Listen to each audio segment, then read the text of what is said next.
Welcome to Creative Horizons, whereby we are unleashing creativity and innovation through brainstorming.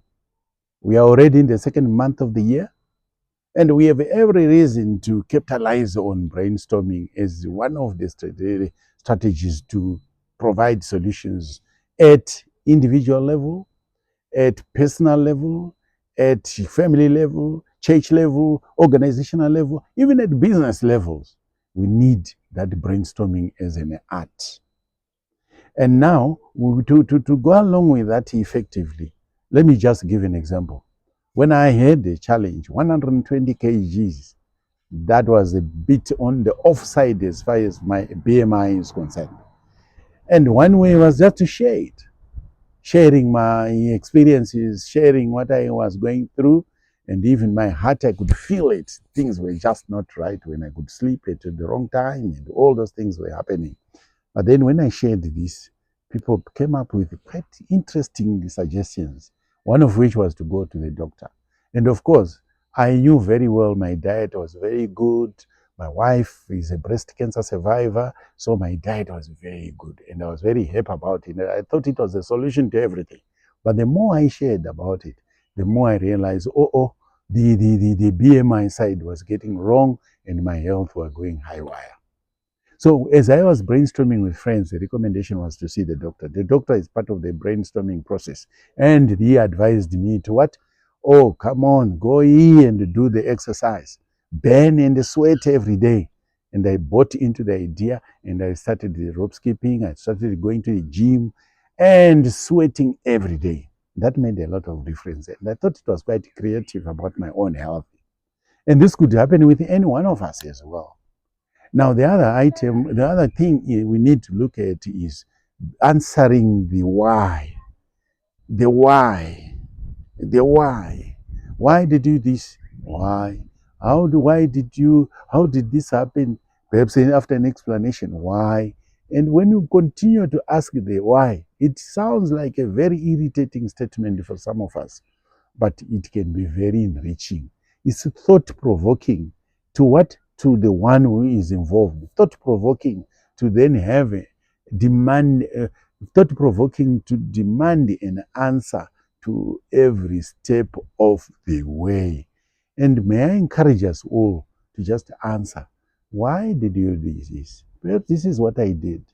And then I ask why. And then somebody asks why. And in the process, it's thought-provoking and is demanding to answer the question at another level. In another approach to brainstorming is silent idea generation, whereby we have people who are just introverts, people who may not talk their minds out.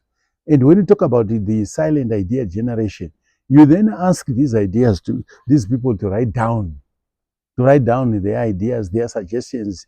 If I was to ask, what are the challenges that we are facing in the organization?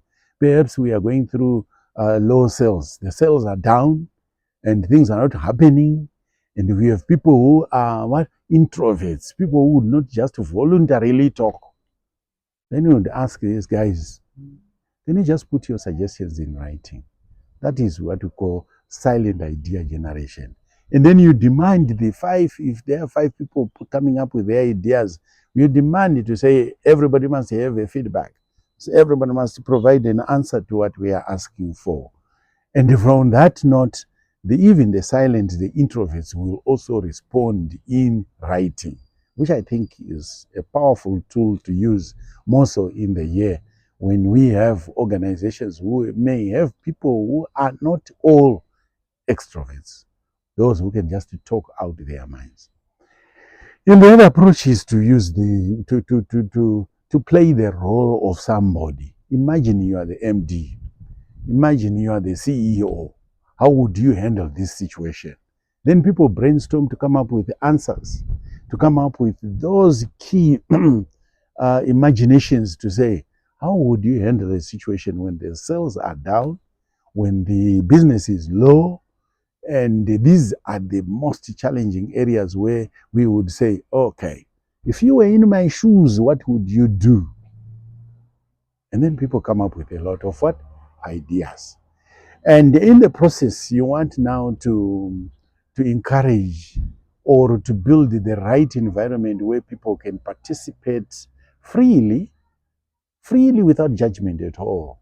Like, for example, when you have such challenges that come through, especially in this kind of economy in Zimbabwe, for example, how can I tap the best out of even the student who may be attached to the organization? If they were to be encouraged to talk or to have that free thinking, free idea, free to bring out ideas, I'm sure the organizations can equally benefit. I've known some students who were on attachment and who were able to transform the organization and finally were absorbed by that organization as the sales marketing, as a marketing manager to that same organization. Some organization in Harare, we took note, and this young man is up to this day in the marketing department. After when he completed his attachment, was asked to go join the visiting class and finally be employed full time. So that free thinking, that free leeway to say, let's contribute to all of us at some point within the organization gives a lot of free ideas that come through. And of course, you have the diversity. People who are coming from different walks of life or a specialty. Somebody could be digital marketing, somebody must be a strategist, somebody could be the leader, accounting, and we need this mixed bag together so that this diversity in mindset and people who are coming from different walks of specialty or expertise come together and give solutions to a specific problem that could or may have arisen within the organization. So all that can only be determined if the organization or at personal level, one has a very clear set goals to say, what is it that we want to achieve? It could be on healthy, it could be on finances, it could be on anything related as far as the organization is concerned. So it becomes very critical to now say, what are the goals? If I was, for example, on my first example where I was talking about 120 kg, I then learned that my BMI correct would have reached me to, to, to a weight 95 to 100. That was my target. That goal was achieved within the year. And I thought I was so excited. I was so excited to know that I've achieved that. So in other words, we need to set very clear goals. In that context, it was health driven and the BMI determined, and I achieved that. And it is my commitment to make sure that I maintain that to the end. And then when it comes to low cells, right now we are doing our target for the month. It must be set to somewhere, and we must now set and come up with strategies to achieve that. And what strategies do we need? We need to embrace everybody. It could be from accounting, from marketing, from the business development departments, from sales, from the shop floor. And if we were to brainstorm about these things, you may be surprised what answers we could get if we engage our colleagues within the organization, if we engage our colleagues within the family, if we engage our colleagues even at a national level, at country level, engage all key stakeholders so that by the end of the day, we achieve the desired results.